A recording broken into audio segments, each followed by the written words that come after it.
Si Yoshua ay isang talunan na lalaki na hindi nagkakaroon ng jowa kahit na ang kanyang buhay ay nakasalalay dito. Gayunpaman, nagbabago ang lahat nang makilala niya ang isang redhead na demonyong reyna, na nag-aalok sa kanya ng suporta bilang kapalit ng kanyang moral na suporta. Nagsisimula ang lahat 15 taon pagkatapos ng digmaan ng mga tao at demonyo, nang agawin ng mga tao ang Gate City sa kaharian ng demonyo, ngunit gumanti ang mga demonyo sa pamamagitan ng pagsakop sa Aurora Island. Nagsisimula ito ng isa pang salungatan sa mga bansa sa timog, at ang mga tao ay dumaranas ng isang mapangwasak na dagok sa kasunod na kaguluhan. Nang ang lahat ng pag-asa ay tila nawala, si Yoshua ay bumangon sa eksena bilang bayani kasama ang kanyang 3 kasamahan upang talunin ang mga demonyo. Dahan-dahan at tiyak, sinisimulan nila ang pagiging lamang sa digmaang ito hanggang sa ang bayani ay lumuwag ang tornilyo sa pag-iisip ng iwanan ang kanyang partido at napag-isa. Habang papalapit siya sa kastilyo ng Demon King, hinala ni Yoshua na siya ay naakit sa isang bitag dahil ang kastilyo ay ganap na walang tao. Gayunpaman, patuloy siyang nagtutulak patungo sa silid ng trono upang talunin ang hari ng demonyo, at tapusin ang digmaang ito. Pagdating doon, pumasok siya, handang tapusin ang halimaw, para lamang makita ang kanyang sarili na nakatitig sa isang redhead na babae na may magagandang aset. Magalang niyang ipinakilala ang kanyang sarili bilang ang Demon King na si Maoyo, ngunit sinabi ng ating bida na nagsisinungaling siya at hinimok siyang sabihin ang totoo. Tiniyak niya sa kanya at inilabas pa ang kanyang asset para ipakita sa kanya ang Demon Crest, ngunit walang intensyon ang bida na dagdagan ang bilang ng kanyang katawan ngayon. Gusto niyang hampasin siya at bigyan ng hustisya ang mundo, ngunit ang mga magaganda niyang asset ay nagtatanong sa kanya kung aling espada ang unang huhubugin. Tinanong niya si Maoyo kung bakit napaka-relax niya sa paligid niya, para lang malaman niyang matagal na niyang hinihintay na i-unlock niya ang kanyang mga kagustuhan. Idineklara niya na magiging kanya siya sa isang napakadramatikong paraan, ngunit kahit na ang kanyang 2 mabigat na asset ay nabigo sa paghikayat kay Yoshua. Nagsalita siya tungkol sa kung paano sinira ng mga demonyo ang ilang talagang magagandang bansa, na nagdulot ng global warming at kakulangan ng pagkain. Sinisisi niya ang mga ito sa pag-aari ng ministro ng Teen Country at ginawa siyang magtutroso, ngunit sinabi ni Maoyo na karaniwan sa mga lalaki ay isinisisi sa iba ang kanilang sariling mga pagkakamali. Si Yoshua ay tumangging maniwala sa kanya dahil nakakita siya ng maraming tao na pinaslang ng mga hukbo ng demonyo, ngunit ipinaalala sa kanya ni Maoyo na nawalan din siya ng marami sa kanyang mga tauhan. Pagkatapos ay naglabas siya ng chart mula sa kanyang drawer, na nagpapakita kung paano nakinabang ang mga tao sa digmaang ito, ngunit nabigo si Yoshua na maunawaan kung paano magkakaroon ng anumang benepisyo ang digmaan.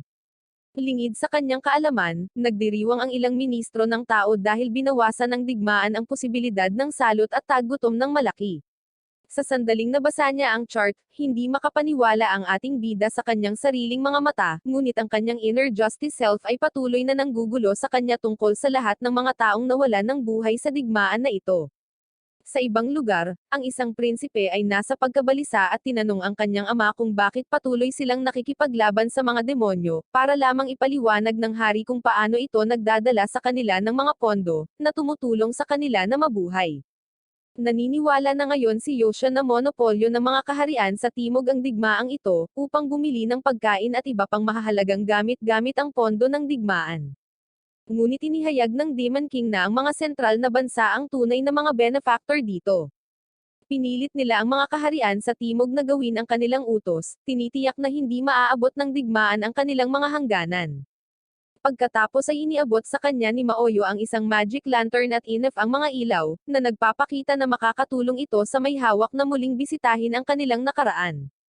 Sa sandaling nasa loob ng kanyang sariling mga alaala, natagpuan ni Yoshua ang kanyang sarili sa isang late-night ball na dinaluhan niya ilang taon na ang nakakaraan.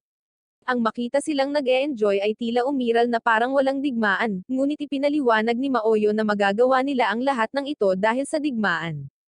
Kung tatapusin ang digmaan, masisira ang mga exporter ng mga sentral na bansa, at ang ekonomiya ay talagang mabilis na guguho. Higit pa rito, tinitiyak ng digmaan na ang pagkain ay ibinibigay sa mga bansang hindi makakagawa nito, at kung magbabago iyon, milyon-milyong tao ang masasawi sa gutom. Alam ng hari ng mga tao ang lahat tungkol dito, kaya naman nagpapadala sila ng mga talunan sa halip na mga aktwal na hukbo upang labanan ang kanilang mga digmaan. Kahit na anong partido ang manalo, ang pagtatapos ng digmaan ay magdudulot ng mas maraming pinsala kaysa sa kabutihan, kaya naman may ibang plano si Maoyo. Ipinakita niya kay Yosha ang isang mapayapang mundo na libre sa lahat ng mga digmaang ito, ngunit para makamit niya iyon, kailangang mag-subscribe si Yosha sa kanyang channel at maging isang mabuting sunod-sunyer na lalaki. Kahit na ang mandirigma sa ibaba ni Yosha ay gustong maghimagsik, ang bida ay pa-hard to get, tumangging makipagkasundo sa Demon King. Nabasa ni Yosha sa mga talaan na kailangan niyang ibigay ang kalahati ng kanyang kaharian sa bayani para sa kanyang plano na gumana, ngunit mas lalo lamang itong magpapalala dahil si Yosha ay isang talunan. Kaya, pumili siya ng ibang diskarte. Kapag nabigo ang lahat ng negosasyon, nag-aalok siya ng isang sesyon na nagtatapos sa 3 oras. Tinanggihan pa rin siya ni Yosha, ngunit mas nahihirapan siyang labanan ang mga aset na nakatitig sa kanyang mukha.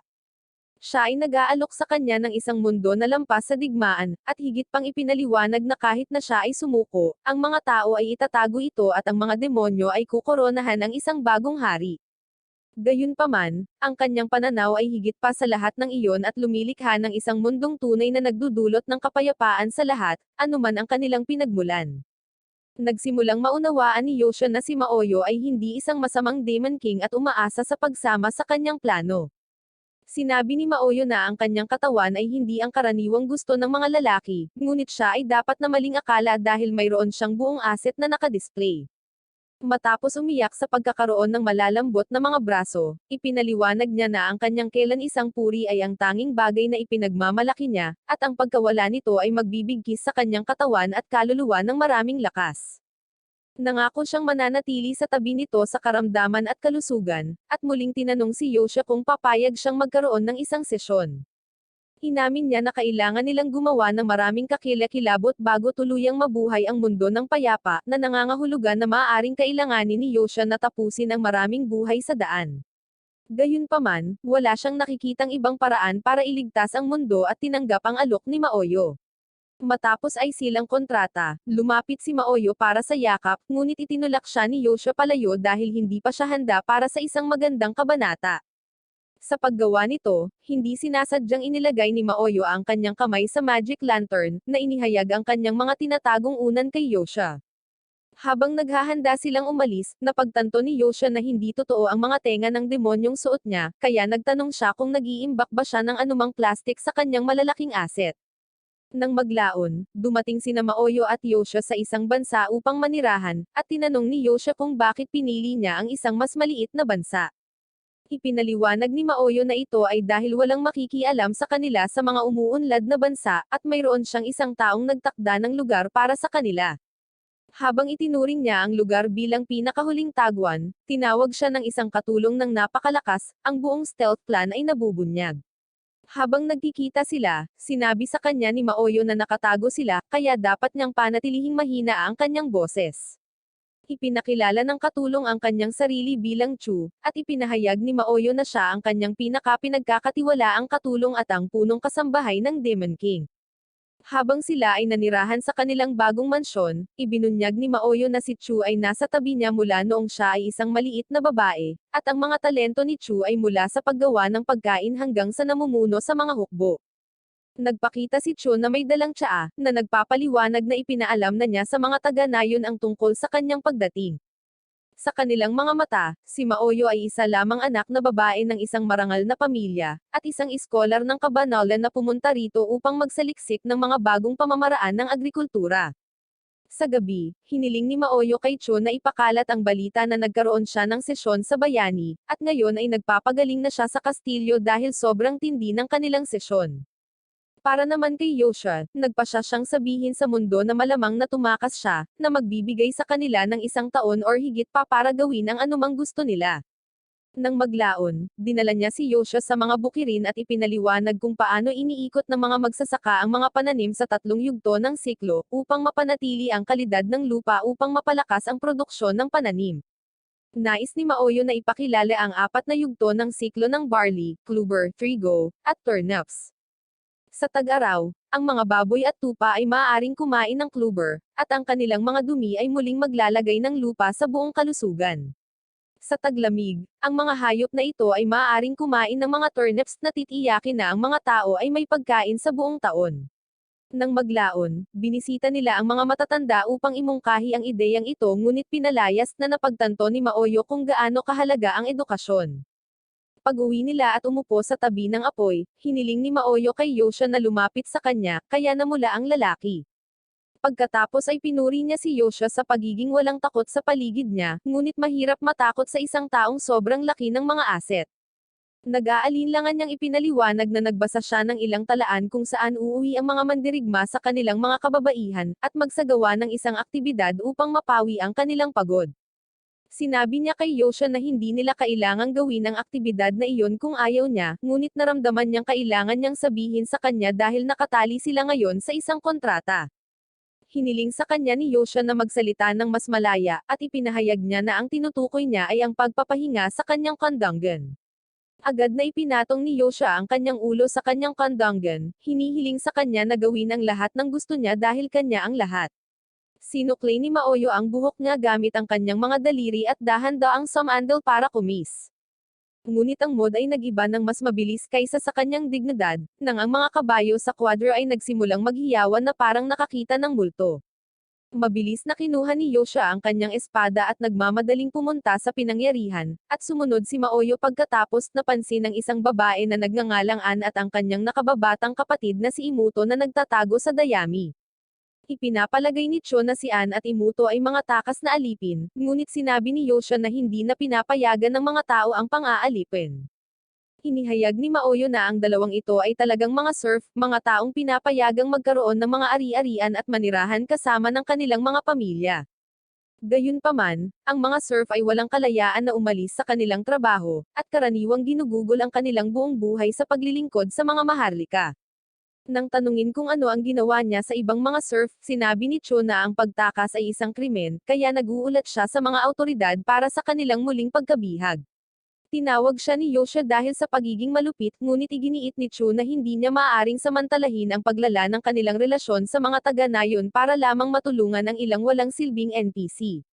Isusumbong na niya sila sa nayon, ngunit iminungkahi ni Maoyo na bigyan sila ng kanlungan para sa gabi. Nang maglaon, pinasalamatan ni An si Maoyo para sa pagkain at mga bagong damit, at humiling ng ilang oras bago nila siya ibalik sa kanilang mga may-ari. Sa sandaling iyon, pumasok si Chu sa silid at mahigpit na ipinaalala sa kanila na ang mga tulale na walang tahanan ay hindi eksaktong masasakop ang mundo. Iginiit ni Imuto na hahanap sila ng paraan upang maghanap buhay, ngunit sinaktan sila ni Cho ng isang mahirap na pagsusuri sa katotohanan, na tinawag silang walang anuman kundi mga insekto or kumukuha lang ng oras sa screen. Gustong makialam ni Yosha dahil tila sumusobra na si Chu, ngunit hiniling sa kanya ni Maoyo na maghintay, na nagpapahintulot kay Chu na ipagpatuloy ang kanyang pananalita. Sa huli, ang pagpapahalaga sa sarili ng magkapatid na babae ay bumaba ng mas mahirap kaysa sa kung paano mahulog ang dalawang barya. Kaya nakikiusap sila sa kanya na turuan sila ng kanyang mga paraan. Pagkatapos humingi ng permiso kay Maoyo, nagpa siya si Chu na kunin ang mga babae bilang mga katulong, pinalaya sila sa buhay na kanilang tinakbuhan. Pagkalipas ng ilang araw, tinanggap ni Yosha ang tungkulin ng nakatatandang kapatid ni Imuto at narinig niya ang kanyang sinasabi tungkol sa kanyang natutunan kamakailan. Gusto niyang lumaki at yumaman para magkaroon siya ng pagkain, malilinas na damit, at maaliwalas na bahay, at tinitiyak ni Chu na magkakaroon sila ng mga kasanayan upang makamit ang kanilang mga layunin.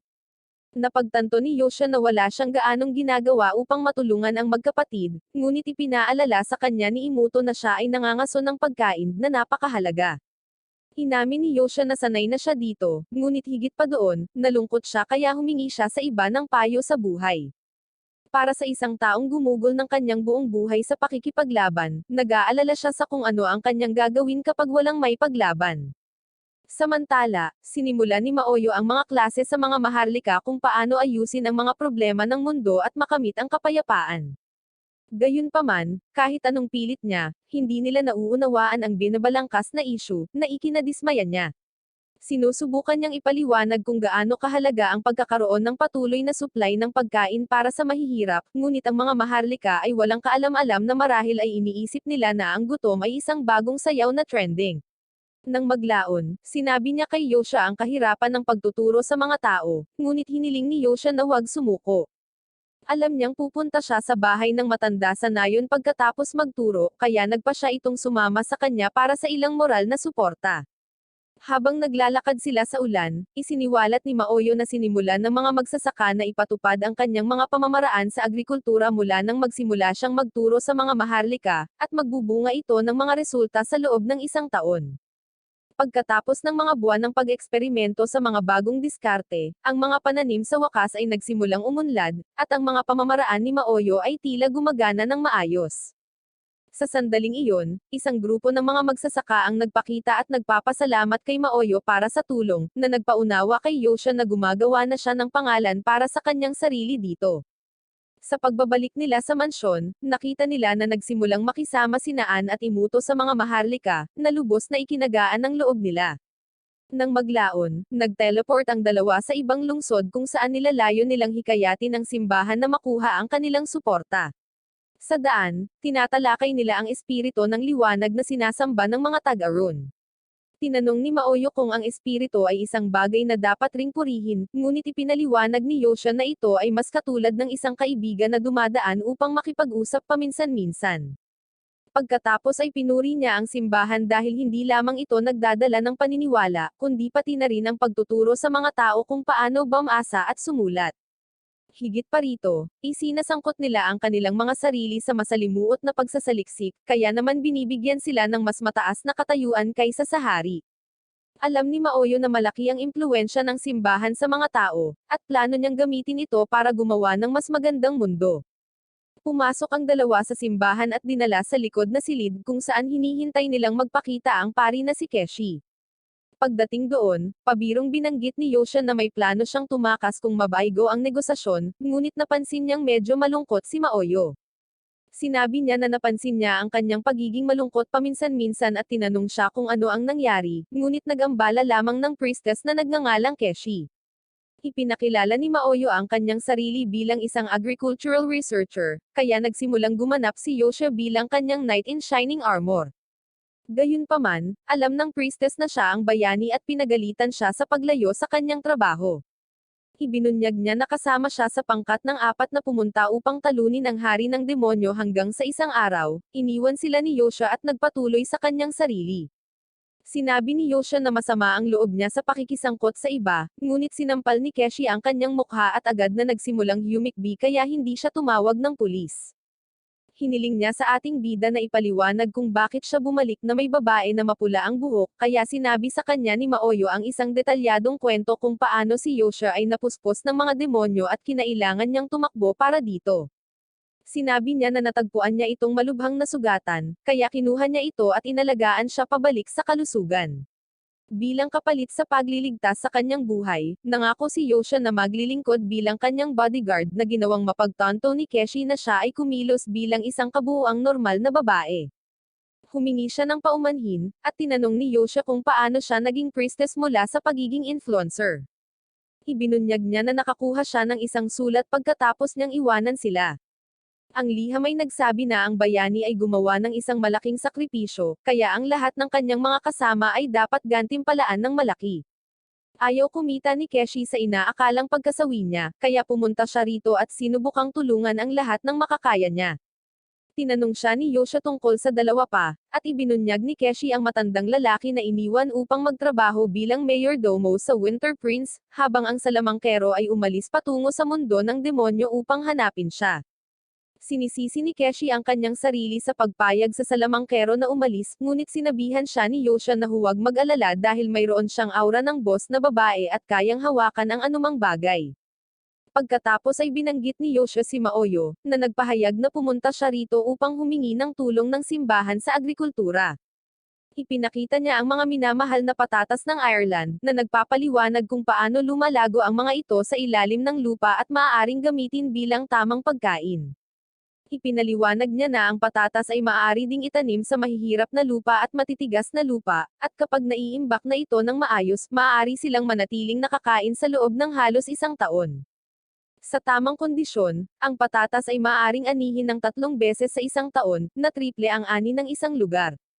Binanggit niya na nakapag-ani na siya ng patatas sa nayo ng Winter's Pass at gusto niyang magtatag ang simbahan ng kumbento doon.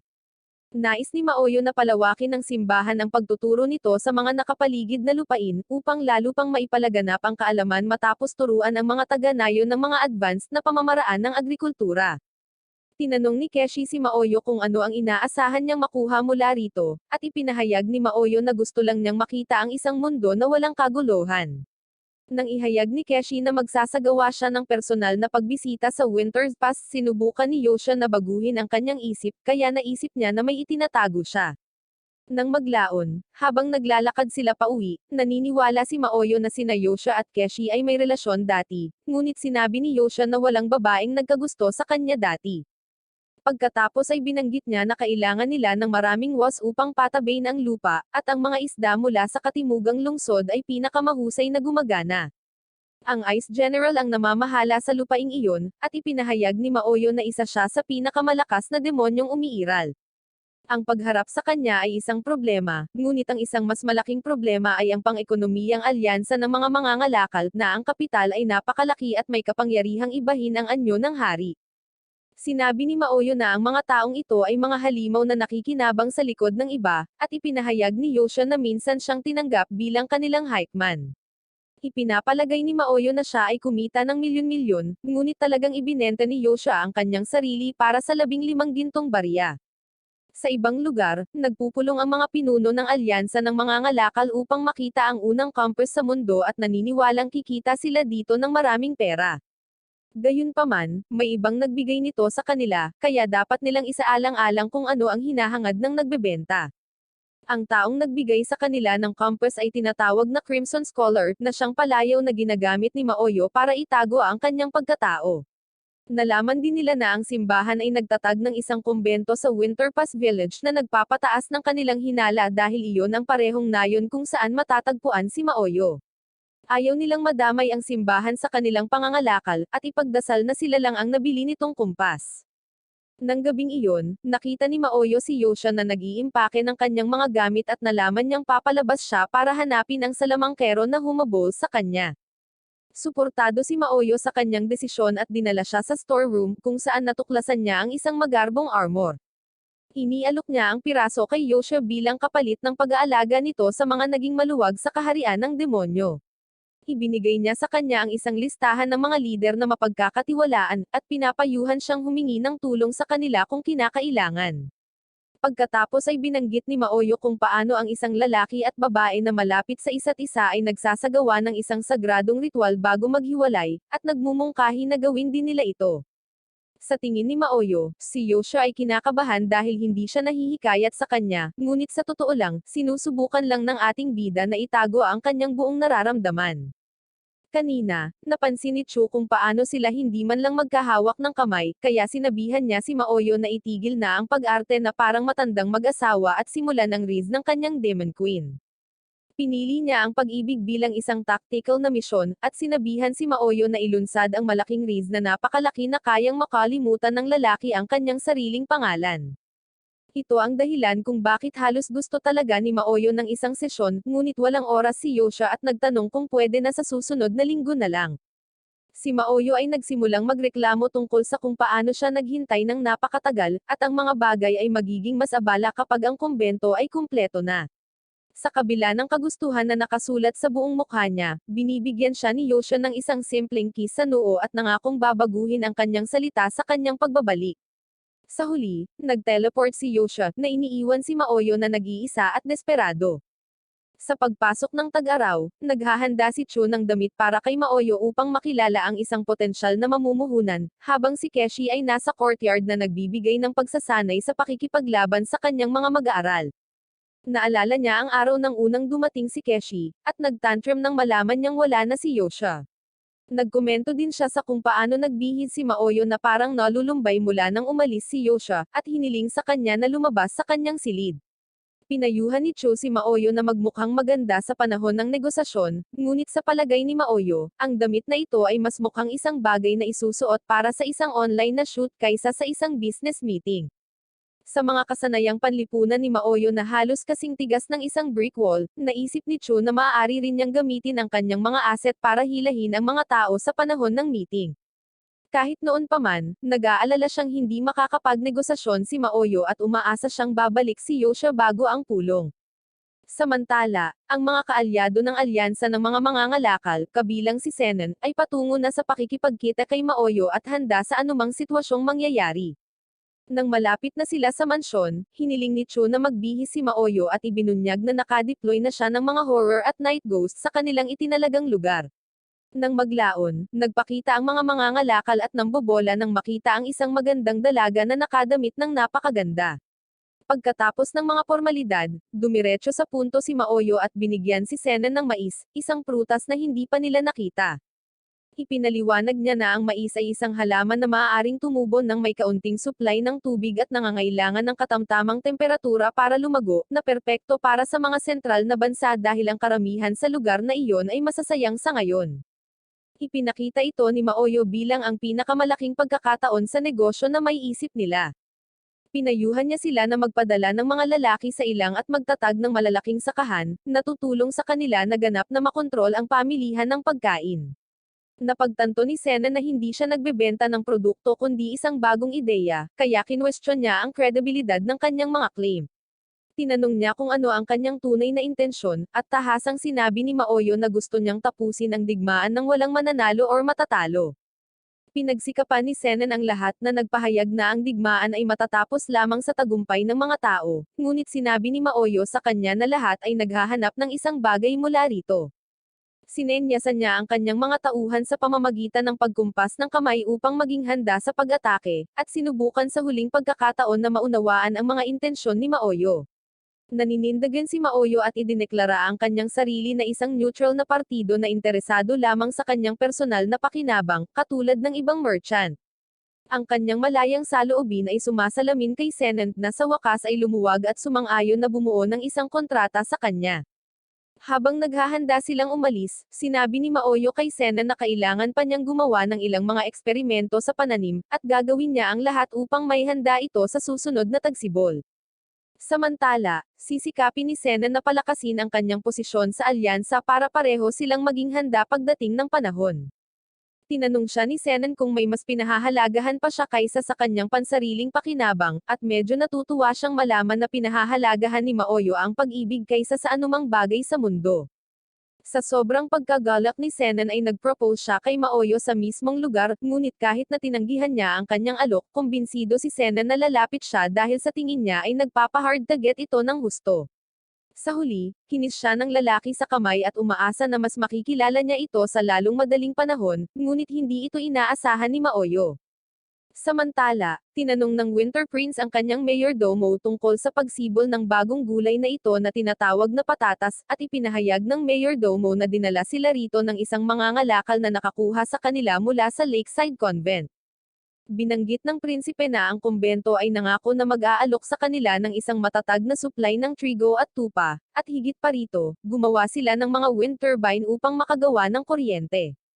Dahil dahan-daang neresolba ang kanilang mga problema sa pagkain at enerhiya, iminumungkahi ng prinsipe na tapusin na nila ang digmaan at tulungan ang kumbento na mapabuti ang kanilang buhay. Gayunpaman, ipinaliwanag ng mayordomo na pipigilan nito ang mga pondong natatanggap nila mula sa mga sentral na bansa at pinapayuhan siyang huwag magmadaling magdesisyon. Pagkalipas ng ilang buwan, nakatanggap si Maoyo ng 1 toneladang papel mula sa alyansa, at ipinaliwanag ni Chu na ang mga ito ay mga bill at resibo para sa mga bagay na inorder niya. Siya ay pagod sa puntong ito, kaya nagpa siya si Chu na iutos ito kay Anne.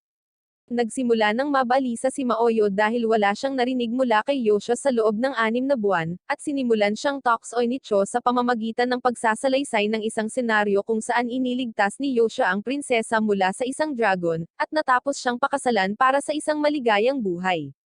Sa kalaunan, hindi napigilan ni Maoyo ang sarili at nasaran ng loob, ngunit kinumfort siya ni Chu, sinabing babalik si Yoshia sa lalong madaling panahon. Ang lumabas, nakabalik na si Yoshia mula sa kanyang pakikipagsapalaran ngunit iniiwasan niya si Maoyo sa hindi malamang dahilan. Alam na ni Chu ang lahat ngunit pinanatiling selyado ang kanyang mga labi dahil naniniwala siyang hindi niya ito lugar para magsabi ng anuman. Si Yoshua ay sumusulat ng mga peking liham upang mapanatili si Maoyo, ngunit nag-aalala si Chu na wala itong patutunguhan at hiniling kay Yoshua na ipaliwanag ang kanyang sarili. Ipinaliwanag ni Yoshua kung paano noong una niyang nakilala si Maoyo, naisip niya na kailangan niya itong ipaglaban para sa kanyang kapakanan, ngunit pagkatapos ng lahat ng mga buwang ito, naniniwala siyang wala itong silbi para sa kanya at maayos na ang kanyang sarili. Sa halip, sinisigurado ni Maoyo na hindi na muling makikipag-away si Yoshua kaya pakiramdam niya ay wala siyang silbi. Naiintindihan ni Chu ang kanyang damdamin at ipinaalala sa kanya kung paano niya inialay ang kanyang buong buhay kay Maoyo, na nangangahulugang lahat ng kanyang mga pagdududa at kawalan ng kapanatagan ay sa kanya rin. Pinayuhan siya ni Chu na huminto sa pagiging isang tol-unan at umasa kay Maoyo para sa kanyang mga problema. Samantala, nalaman ni Imuto mula kay Ana ang mga taga-nayon ay nag-aayos ng sayaw para sa bagong taon, at umaasa silang babalik si Yoshua sa oras na iyon upang makasama si Maoyo.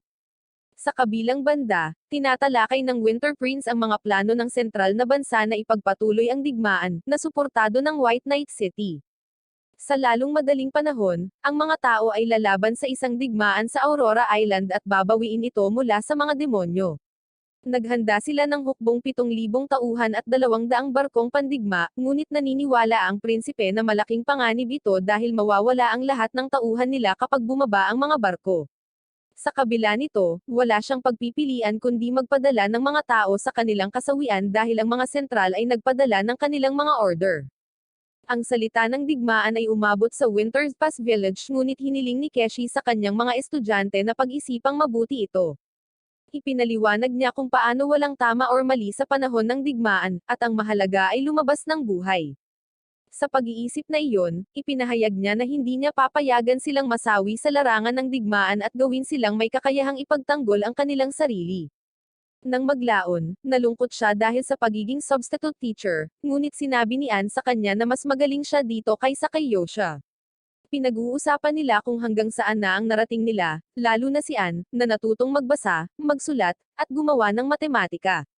Sa kabila ng lahat ng iyon, naaalala pa rin niya ang kanyang pinagmulan at iniisip kung isa pa rin siyang walang silbing NPC, gaya ng ginawa ni Chu sa kanya.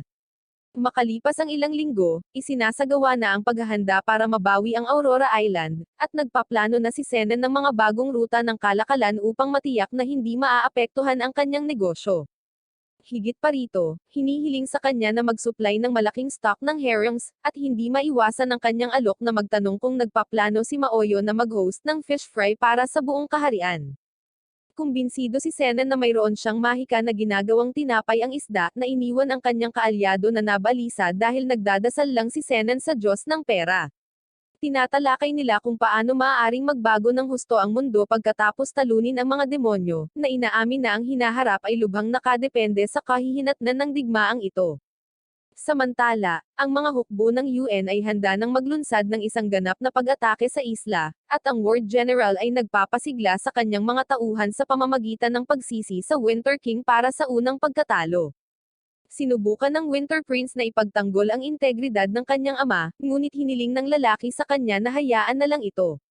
Ipinagmamalaki ng general ang 200 barkong pandigma na parang binabaluktot niya ang kanyang koleksyon ng laruan, ngunit alam ng Winter Prince na dadalhin sila ng lalaki na ito sa pinakamalaking pagkatalo ng siglo.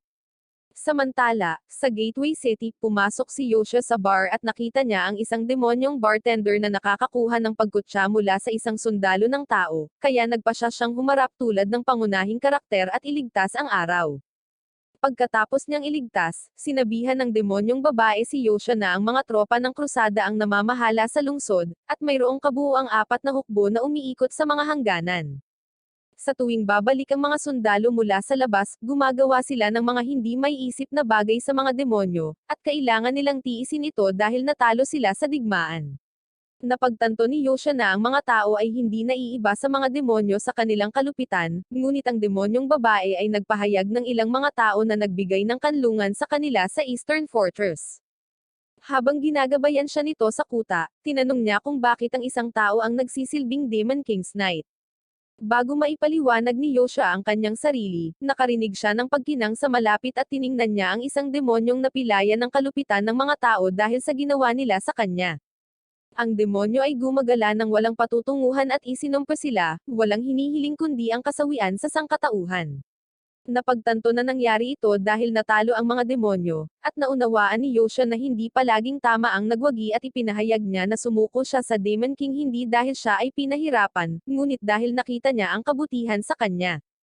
Sa gabi, ang hukbo ng tao ay naglalakbay sa dagat nang makita nila ang isa sa kanilang mga barko na nilamon ng isang halimaw sa dagat.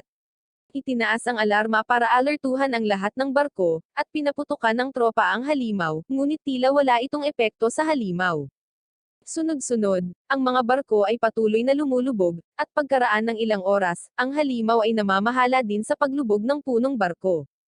Pagkalipas ng ilang araw, ipinaalam ng Winter Prince sa konseho ang tungkol sa pagpanaw ng kanyang ama, ngunit sa halip na magdalamhati, pinagsabihan nila siya na parang kasalanan niya. Hindi pinapansin ng hari ang 6,000 nasawi na sundalo, ngunit nagkaroon siya ng lakas ng loob na tawagin ng prinsipe na sakim para sa paghingi ng tulong sa Convent at Merchant Alliance. Ang prinsipe ay yumay na sa kanyang mga kalokohan at nagpa siya na makipaghiwalay sa kanya, na idineklara ang kanyang sarili bilang bagong Winter King simula ngayon. Ipinangako niyang muling itatayo ang kanyang kaharian mula sa simula, at kukunin muli ang Aurora Island sa kanyang sariling kagustuhan upang maibalik niya ang kaluwalhatian na minsang naidulot sa kanila ng bayani. Paglabas niya ng silid, hiniling niya sa kanyang butler na magpadala ng salita sa Winter's Passing na kailangan nilang bumalik ang kanilang commander. Nang makatanggap si Keshi ng salita, sinabi niya kay Maoyo na aalis na siya, ngunit tinanong ni Maoyo kung maaari silang maging magkaibigan. Gusto niyang simulan ang pagkakaibigang ito sa pamamagitan ng pagiging tapat, kaya inamin niya ang butterfly effect sa kanyang mga aksyon sa digmaang ito. Pagkatapos ay inamin niya na siya talaga ang Demon King, at handang harapin ang anumang kahihinatnan sa mga kamay ni Keshi. Gayunpaman, si Keshi, bilang kinatawan ng banal na espiritu, ay tinanggap ito bilang kanyang pagtatapat at nagpa siya na patawarin siya. Ipinaliwanag niya na ang pagkakamali ni Maoyo ay pagsisinungaling, at ang katotohanan na siya ang Demon King ay hindi mabibilang na kasalanan. Hindi inaasahan ni Maoyo na ito ay isang madali lang, ngunit ang hindi niya alam ay si Keshi ay luluhod na nagmamakaawa, na sumusumpa na siya ay dalisay at tapat. Pakiramdam ni Keshi ay pinarangalan siya sa katotohanan na pinagkatiwalaan siya ng bayani sa kanyang lihim.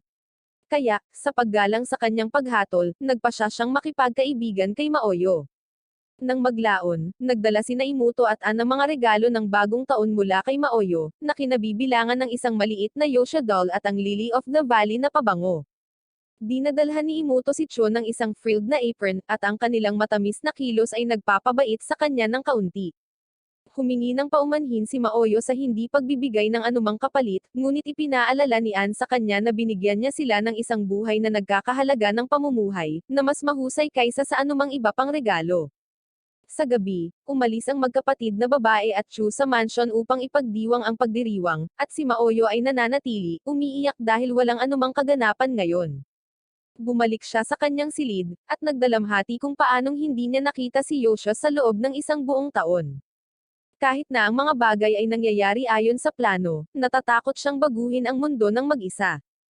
Habang nagsisimula siyang maging kakaiba sa kanyang unan, hinihiling niyang narito si Yosha para makasama siya. Sa sandaling iyon, nagpakita si Yosha sa kanyang silid nang wala sa oras at pinupuri siya sa lahat ng kanyang nagawa. Galit na galit si Maoyo sa kanya kaya sinimulan niya itong hampasin gamit ang kanyang unan, at itinanong kung saan siya nitong nakaraang taon. Ibinunyag ni Yosha na ginagawa niya ang eksaktong misyon na itinalaga niya sa kanya, na labis niyang ikinadismaya. Tinukso niya si Yosha dahil nakipag-ugnayan siya sa mga babae, ngunit gumanti si Yosha, na sinasabing hindi siya nagkakaroon ng sesyon mula sa mga maharlika at mangangalakal para sa kapangyarihan. Nagsimulang mag-away ang dalawa na parang lovebirds hanggang marinig nila ang musika ng festival, na nagpabago ng kanilang mood. Pagkatapos ay humiling si Yosha sa kanya ng isang sayaw, at dinala siya sa bulwagan kung saan sila nagsasanay ng kanilang mga kakilakilabot na galaw. Nagsisisi si Maoyo na hindi siya binigyan ng regalo at nag-aalok ng kaunting kiss, ngunit bago nila ito magawa, natigil ang musika, at gayon din ang kanilang pagnanais para sa isang gabi ng session. Pagkatapos ay bumalik si Yoshua sa armor, na ibinunyag na sasakupan niya ang Gateway City sa loob ng isang buwan, umaasang makikita siyang muli sa lalong madaling panahon bago mag-teleport palayo, na nag-iiwan kay Maoyo na nauuhaw at hindi maganda ang pakiramdam para sa ilang aksyon. Pagkalipas ng ilang araw, ipinakita ni Maoyo ang konsepto ng mga fire arrow kay Ann, na nabigong maunawaan kung bakit kailangang pumaslang ng mga tao para sa kapangyarihan. Sinabi ni Maoyo na ito ay ilang medyo mahihirap na tanong, at siya mismo ang naghahanap ng mga sagot. Sinabi niya kay Ann na ang digmaan ay isang magarbong termino lamang para sa mga lalaking nag-aasikaso sa kanilang mga insecurities, hanggang sa mag-snowball ito sa kaguluhan. Naniniwala si Ann na maglalaho ang digmaan kung magkahawak kamay lang ang lahat tulad ng kanyang mga marangal na tao, ngunit ang katotohanan ay malayo sa isang pelikula. Habang ipinapaliwanag niya ang kalikasan ng mga pakikipag-ugnayan ng tao, dumating si Keshi sa fortress na nangangasiwa sa Aurora Island. Kasabay nito, pumasok si Imuto sa silid upang ipaalam kay Maoyo na ang lahat ng paghahanda para sa kanyang pag-alis ay ginawa na. Kapag tinanong niya kung saan patungo si Maoyo, itinuro ni Maoyo ang Aurora Island sa mapa. Samantala, si Yoshua ay nasa Gate City at gumawa ng pangalan para sa kanyang sarili bilang Death Knight na nagtatapos sa bawat tao na kanyang nakikita. Sa totoo lang, gumagamit siya ng mga fairies upang lumikha ng mga ilusyon ng kasawian, at pagkawasak para mabasa ng mga Crusaders ang kanilang pantalon at tumakas mula sa lungsod. Nagpadala din siya ng isang fairy upang bigyan ng mga bangungot ang lahat sa HQ Crusade, kaya marami sa kanila ang nagnanais na bumalik sa kanilang mundo sa pamamagitan ng gate. Kinabukasan, dumating si Maoyo sa fortress at nakipagpulong sa Winter King, ngunit agad na binantayan ng Mayordomo ang kanyang bantay, kaya naisip ni Keshi na maaari niyang i-sensor ang demonyong aura. Sa totoo lang, gusto lang niyang tignan ang mga asset nito, na nag-udyok kay Keshi na patumbahin siya. Opisyal na nagkita sina Maoyo at ang hari, at pinasalamatan siya ng hari sa lahat ng nagawa niya para sa bansa. Nang tanungin niya kung bakit kailangan nilang kunin muli ang isla sa ngayon, ibinunyag ng hari na magbubukas ito ng bagong ruta ng kalakalan para sa kanila, kaya hindi nila kailangang umasa sa mga sentral na bansa upang tulungan sila. Siya ay nagdadala sa kanila ng isang malaking dami ng asin, na nagpapahintulot sa kanila na lumikha ng isang tulay sa ibabaw ng dagat upang i-connecta ang isla sa mainland.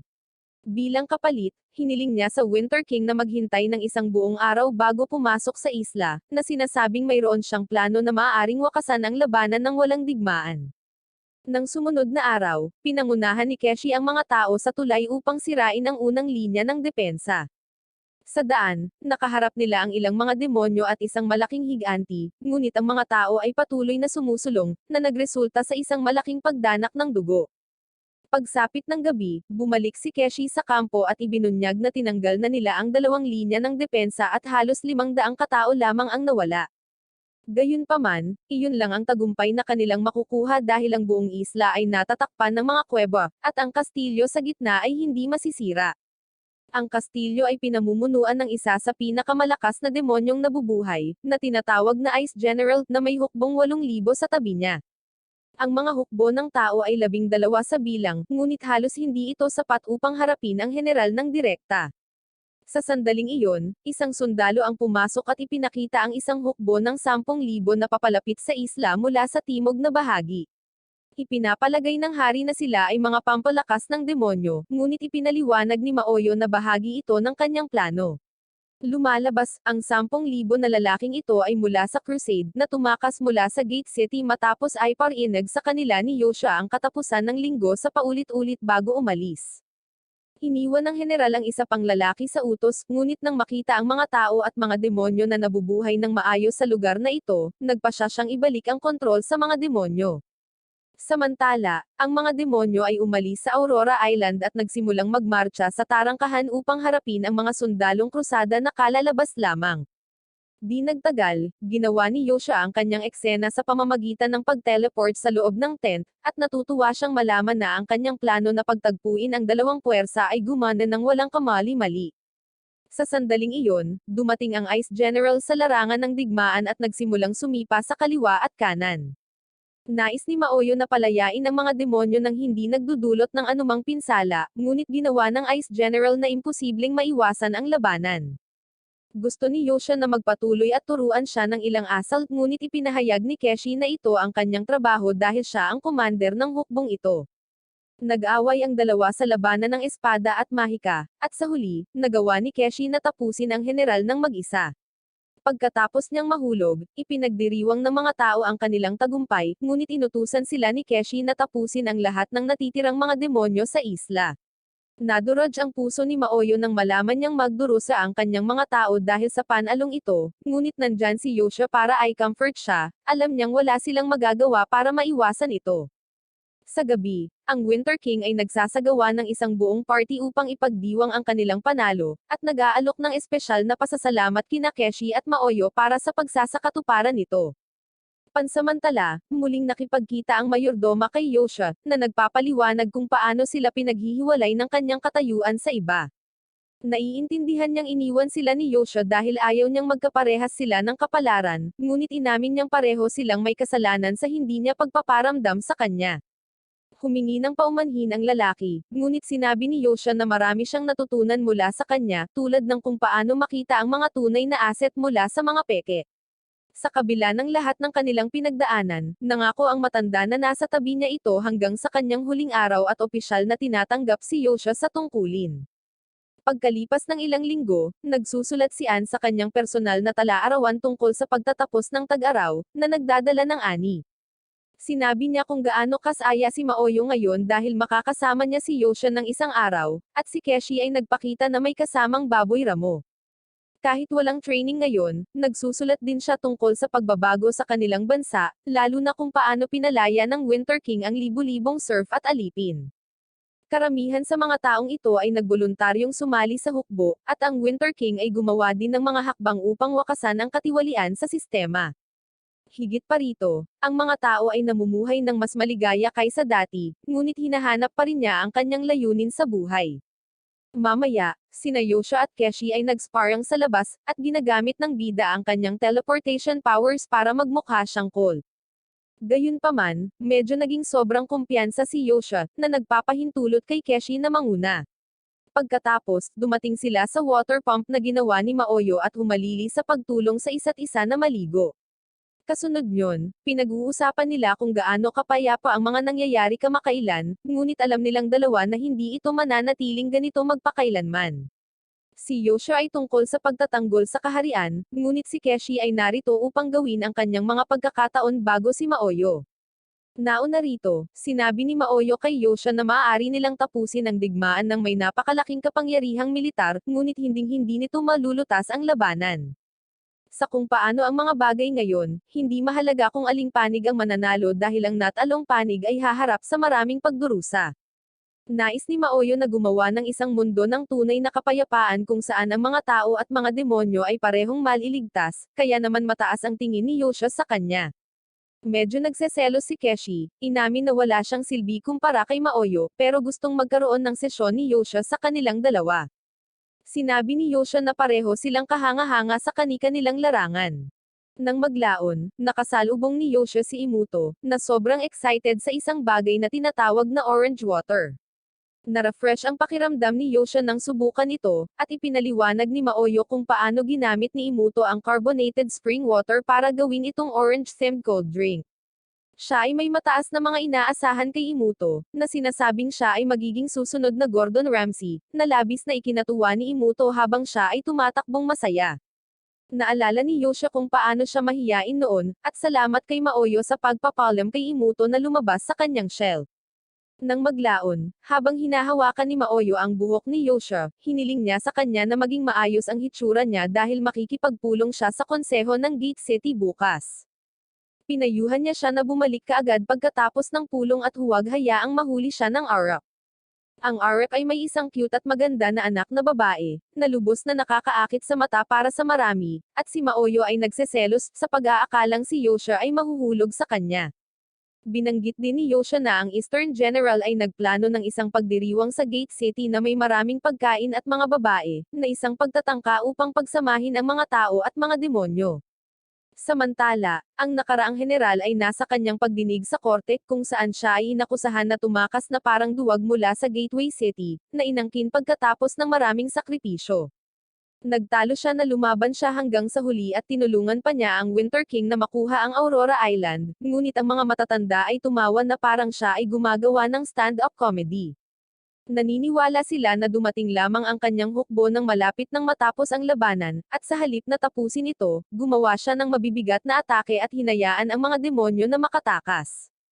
Sinisikap niyang sisihin ang kasalukuyang general ng silangan para sa pakikipagtulungan sa mga demonyo, ngunit sapat na ang narinig ng mga matatanda sa kanyang pananalita at hinatulan siya ng kasawian. Nang maglaon, nakipagkita si Yoshua sa Eastern General, at nagpa siya ang dalawa na kumain ng magkasama. Sa sandaling iyon, nagpakita ang anak ng Ark, ang Dragon Princess, na hinahanap si Yoshua at idineklara itong asawa niya. Sinubukan ni Yoshua na makipagtalo na walang humiling ng kanyang opinyon sa kasal, ngunit sa palagay niya ay nagbibiro lamang ito ng husto. Kasabay nito, isang malaking lindol ang naramdaman sa Winter's Past Village. Napagtanto ni Maoyo na sa wakas ay oras na para isagawa ang kanilang plano. Nagulat siya na nakaligtas sila sa loob ng 2 taon at sinabihan si Chu na ipadala ang kanyang kama sa Underworld Palace. Nang mapansin niyang nag-aalala si Chu sa kanya, hiniling ni Maoyo sa kanya na mag-chin up at nangakong babalik siya sa lalong madaling panahon. Nang maglaon, nag-teleport siya sa Iron Country kasama sina Yoshua at Ann at ipinaliwanag na kailangan niyang kumuha ng prototype na ginawa niya rito. Nang tanungin ni Yoshua kung bakit nila isinama si Ann, sinabi ni Maoyo na mas bihasa siya kaysa sa karamihan ng mga general, kaya mas mabuti para sa kanya na makakuha ng mas maraming exposure. Sa daan, pinag-uusapan niya ang kahalagahan ng edukasyon at kung paano nito hinuhubog ang mundo sa isang mas magandang lugar sa maraming paraan. Iniisip ng mga kulang dito kung ano ang alam nila ang tunay na real deal, at pagkatapos lamang matuto ng mga bagong bagay ay napagtanto ng mga tao kung gaano sila naging kawalang alam. Sinabi ni Ann na hindi niya naisip na maaari siyang maging higit pa bilang isang serf, kaya naniniwala siya na ang kanyang sarili ay isang buhay na halimbawa ng konseptong ito. Dumating ang tatlo sa isang malaking workshop kung saan nakatagpo sila ng bagong imbensyon na tinatawag na printing press.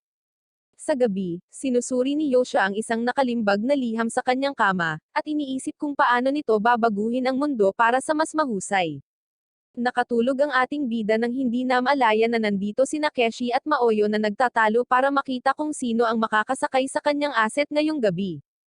Sa kalaunan, nagpa siya silang huminto sa pag-aaway, at ibinunyag ni Keshi na nagpadala ang Dragon Princess ng love letter kay Yoshua, kaya naman dapat kasama niya si Yoshua ngayong gabi. Si Maoyo naman ay ilang araw na lang ang natitira dito kaya gusto niya si Yoshua sa sarili niya. Pagod na sa kanilang palagiang pagtatalo, nagpakita si Chu sa eksena at itinulak silang dalawa sa silid para sa isang 3-way na combo. Tinanong ni Yoshua kung ano ang ginagawa nila sa kanyang silid, ngunit hindi siya pinansin ng mga babae at nakaisip sila ng solusyon sa kanilang problema. Nang magkaroon sila ng stalemate, pareho silang lumukso sa kama at nagsimulang magsabi kung sino ang mas nakakakilala sa kanya habang hinahaplos ang kanyang buhok. Sa huli, nabuo nila ang isang bond sa ating bida na natutulog sa pagitan nila, at sinabi ni Maoyo kay Keshi na babalik siya sa Demon Realm sa susunod na linggo upang i-renew ang kanyang lisensya bilang Demon King. Hindi lamang niya kailangang asikasuhin ang mga formalidad, ngunit kailangan din niyang bisitahin ang mga nagre-rebeldeng tribo na gustong lusubin ang mundo ng mga tao. Aabutin siya ng ilang buwan at least, kaya naman gusto niyang makabawi ng mga kuha mula sa bida. Sinabi niya na mag-iiwan siya ng mga tala kung ano ang gagawin kay Ann, at hiniling kay Keshi na alagaan si Yoshua habang wala siya. Pagkalipas ng ilang araw, naghanda si Maoyo na umalis at inilagay si Yoshua sa pamamahala ng lahat sa kanyang pagkawala. Binigyan din niya si Ann ng singsing na maaaring magpabago sa kanyang hitsura, at humihiling sa kanya na magbago kapag hiniling ng merchant ang kanyang presensya. Di nagtagal, ini-teleport sila ni Yoshua sa Demon Realm, at ang dalawang ay naghawak kamay, umaasang magkikita silang muli. Sa gabi, ang dating general ay nagpapasalamat sa Central King para sa pagpapalabas sa kanya sa bilangguan sa pamamagitan ng paggamit ng magkaparehong doble. Galit na galit ang lalaki dahil pinaglaruan siya ng Eastern General, at gustong sirain ang buhay niya kasama ang Demons of Gate City. Sinisisi din ng Central King ang Winter King para sa kahihiyan, at ang General ay nanumpa na tatapusin silang lahat para sa paghihiganti. Pagkalipas ng ilang araw, binisita ni Senan ang Winter's Pass, at ginamit ni Ann ang singsing para ibahin ang sarili bilang Maoyo. Nagtanong siya tungkol sa layunin ng kanyang pagbisita, at sinabi ni Senan na gusto lang niya itong makita ng personal. Bigla niyang hiniling kay Anne na magpalit sa kanyang tunay na anyo, na ipinaliwanag na kilala niya ang tunay na Maoyo upang malinlang ng gayong panlilinlang. Nagsimulang magpanik si Anne, sa pag-aakalang siya ay nagulo, ngunit si Yoshua ay nagpakita at mahinahong tinanggal ang singsing. Inihayag niya na alam na ni Senan ang tungkol sa pagbabalat kayo, kaya hindi na kailangang magpatuloy. Pagkatapos ay pinaalis niya si Anne, at malugod na tinanggap ni Senan ang bayani, inaalala siya bilang tulala na nag-cash out para sa 15 gintong barya lamang. Nagkomento si Yoshua kung paano nagbago si Senan mula sa huling pagkikita nila, at ipinaliwanag ni Senan na ito ay dahil nakaharap siya sa isang bagay na hindi bagay sa mundong ito. Nais ngayon ni Senan na gawing mas magandang lugar ang mundong ito, ngunit nais ni Yoshua na tuparin niya ang pangako ng isang piging na may maraming magagandang babae. Sa sandaling pumayag si Senan, nag-teleport si Yoshua sa gate, pagkatapos ay dinala siya sa Demon Realm at pagkatapos ay sa isang lugar kung saan nagpapakita ang mga bahaghari sa kalangitan sa gabi. Naisip ni Yoshua na ito ang perpektong lugar para sa piging at ipinadala ang kanyang ibon upang ihatid ang mensahe sa mga demonyo. Dahil sinabi ni Senan na gusto niyang baguhin ang mundo, dinala siya ni Yoshua dito para ipakita kung paano nabubuhay ang mga demonyo. Ipinaliwanag niya na ito ang Gateway City, na sinasabing kinuha ng mga demonyo pagkatapos tumakas ang commander. Sa katotohanan, ang mga demonyo at mga tao ay magkakasamang nabubuhay sa lungsod, at ang pagkakaibigan ay pinananatiling lihim upang maiwasan ang digmaan.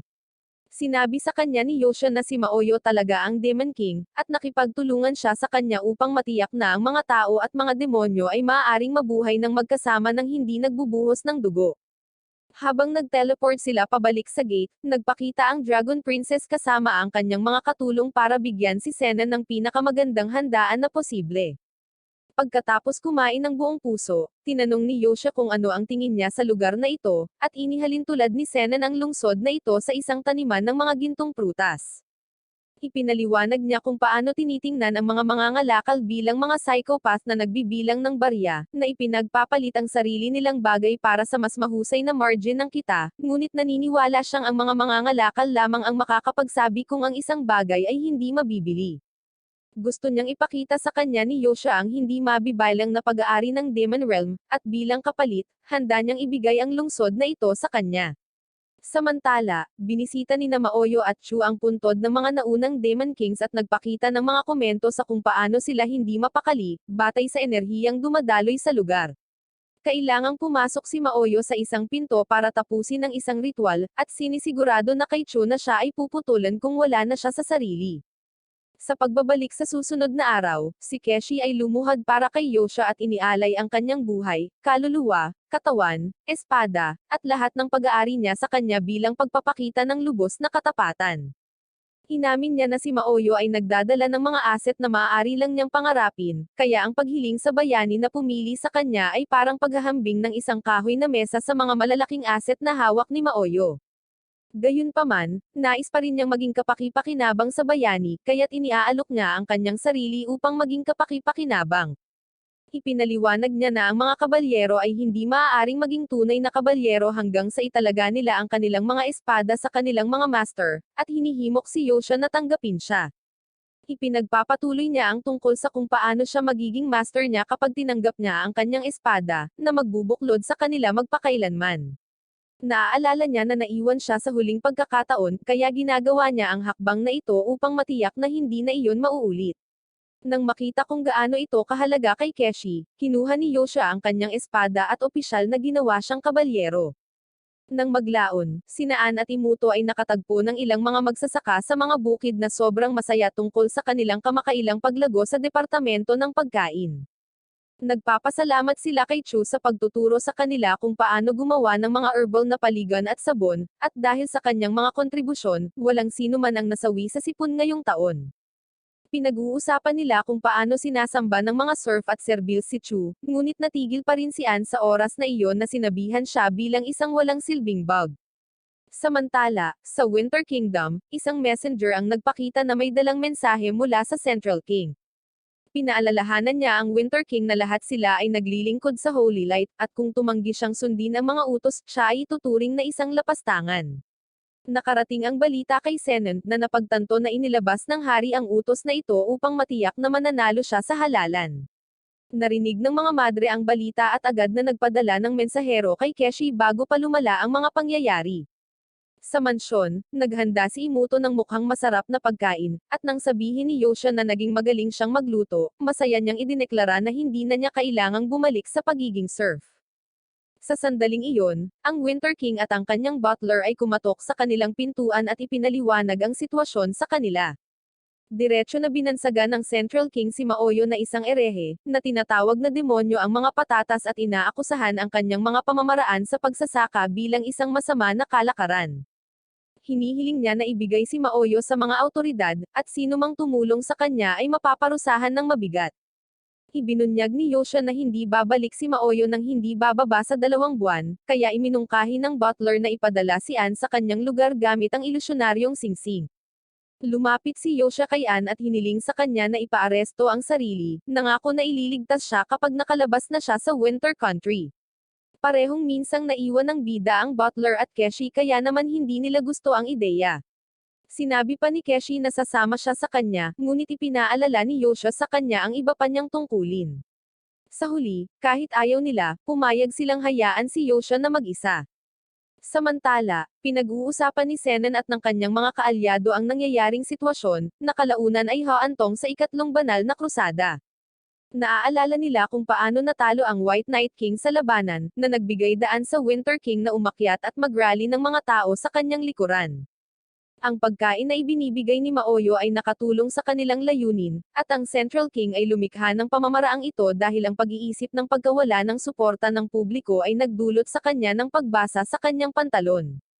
Nang iminumungkahi ni Zenon na magtatag ng bagong konseho ng Sampo, dumating ang isang diplomat mula sa Ice Country upang talakayin ang sitwasyon. Hiniling ni Zenon sa diplomat na tulungan silang itigil ang anumang plano ng konseho ng Tendis at mangalap ng ilang mahahalagang impormasyon para sa kanya, dahil gusto lang ni Zenon na bumili ng oras na naaayon sa mga plano ni Maoyo. Sumang-ayon ang diplomat sa kanyang panukala. Kinabukasan, pinagkakaguluhan ng mga tao ang tore ng bilangguan na parang sale ito ng Black Friday, na hinihiling na palayain si Maoyo mula sa hindi makatarungang pag-aresto sa kanya. Pinag-usapan ni Yoshia at Keshi kung paano naging mas sikat si Maoyo sa mata ng publiko dahil sa kaganapang ito, at sinusuportahan sila ni Anne dahil mataas din ang tingin sa kanya ng lahat ng tao sa kanilang nayon. Binanggit niya kung paano gumawa ng dagdag na trigo, patatas, berry, at itlog ang mga magsasaka, at walang araw na hindi nagpapadala ang mga taga-nayon ng dagdag na gamit sa mansyon.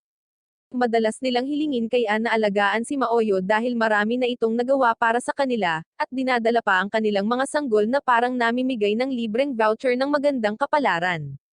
Ang buhay ni Anne ay umabot ng kagalakan, at ang mga tao ay nagpapakita sa kanya ng labis na pagmamahal dahil lamang siya ay nauugnay sa Crimson Scholar. Sa sandaling iyon, tumunog ang kampana, at oras na ngayon para kay Anne na humarap sa publiko bilang kapalit ni Maoyo. Nadismaya si Keshi na kailangan niyang makarinig ng ilang salita mula sa isang taong walang kinalaman sa banal na espiritu, at hiniling kay Anne na harapin ito dahil hindi hahayaan ni Yoshia na saktan siya ng sinuman. Pinag-iisipan niya ito habang nasa paligid sila, ngunit sa ikalawang pag-alis nila, mas humihikbi siya kaysa sa isang batang kolehiyo na nakatingin sa kanilang balanse sa pautang sa mag-aaral. Samantala, ang Winter King ay dumating sa labas ng tore at napagtanto na libu-libong tao mula sa mga kalapit na nayon ang nakapalibot dito. Di nagtagal, ang messenger ng Central King at ang Winter King ay umakyat sa entablado, at dinala ni Keshi si Anne, na may suot na singsing upang baguhin ang kanyang pagkakakilanlan. Matapos suriin ang laki ng kanyang asset upang maalis ang mga doble, nakumpirma ang pagkakakilanlan ni Maoyo, at ang hari ay nagbigay ng utos na ikadena siya. Salamat sa kanyang pakikipagtulungan, ang Winter King ay naalis sa lahat ng mga paratang ng pagpanig sa Crimson Scholar, at idineklara siya ng messenger na isang erehe sa harap ng lahat. Inutusan niya ang kanyang mga kasamahan na hagupitan siya pabalik, at ang eksena ay napakalupit na ang mga nanonood ay hindi maiwasang ipikit ang kanilang mga mata. Maging ang Winter King ay hindi ito matiis at gustong makialam, ngunit hiniling ng butler na kontrolin ang kanyang sarili, na humihiling ng sumpa sa mga nagkasala sa inosenteng dalagang ito. Sa kabila ng lahat ng pagpapahirap, nanindigan si Anne at nagpa siya na ibahagi ang kanyang kwento sa mga tao. Nagsimula siya sa pagsasabing ipinanganak siyang isang serf at may kabuuang 6 na magkakapatid. Ipinaliwanag niya kung paano nasawi ang kanyang kuya dahil sa sakit, at ang kanyang nakatatandang kapatid na babae ay malamang na pinahirapan at itinapon ng may-ari. Nang mag-teleport si Yoshua sa malapit na rooftop, isiniwalat ni Anne na ang isa sa kanyang nakababatang kapatid na lalaki ay nasawi sa sipon, isa pang nakababatang kapatid na lalaki ang nasawi sa bulutong, at sinunog ng mga taga-nayon ang kanilang bahay upang hindi kumalat ang sakit. Ang naiwan na lang sa 6 na magkakapatid ay siya at ang kanyang nakababatang kapatid na babae, na tumakas at muling nagkaroon ng pagkakataon sa buhay. Palagi niyang iniisip na kapalaran ang nagdala sa kanya dito, na nagpapaliwanag kung paano ito naging patas at mabait sa kanya hanggang ngayon. Gayunpaman, ngayong nasa ganitong sitwasyon siya, humanggi siyang tanggapin ang nangyayari sa kanya at idineklara ang kanyang sarili na isang tao na karapat-dapat na mabuhay tulad ng susunod na tao. Habang nananawagan siya sa mga tao na huwag tumigil sa pagnanais, hinaampon siya ng mensahero, ngunit tumanggi siyang sumuko at ipinagpatuloy ang kanyang pananalita. Ipinaliwanag niya kung paano sila binigyan ng banal na espiritu ng mga bahagi ng kanyang pagpapala, na nagdudulot sa kanila ng kayamanan at kalayaan upang maging mas mahusay kaysa sa kung ano sila sa kasalukuyan. Naniniwala siya na walang ipinanganak na perpekto, ngunit lahat ay may pantay na pagkakataon na matuto mula sa kanilang mga pagkakamali at maging mas mabuting tao. Muli siyang hinampans ng mensahero, ngunit tumanggi siyang tumahimik na iginiit na hindi niya hahayaang kunin ng sino man ang kalayaang pinaghirapan niyang makuha. Dahil sa pagod sa kanyang walang tigil na paghikbi, hiniling ng hari sa mga tao na batuhin siya hanggang masawi, ngunit ang mga tao ay nag-aalanggen.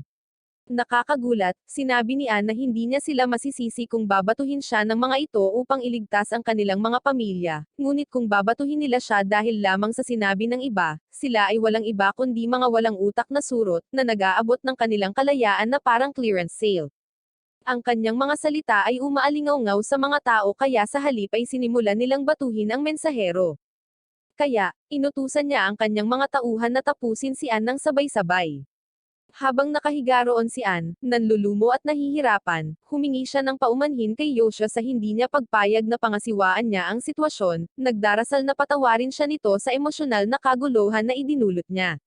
Sa sandaling iyon, ibinaba ng swordsman ang kanyang espada, ngunit ang Winter King ay namagitan, na nagsasabi na hindi niya hahayaan ang sinuman na magdikta sa kanyang mga tao.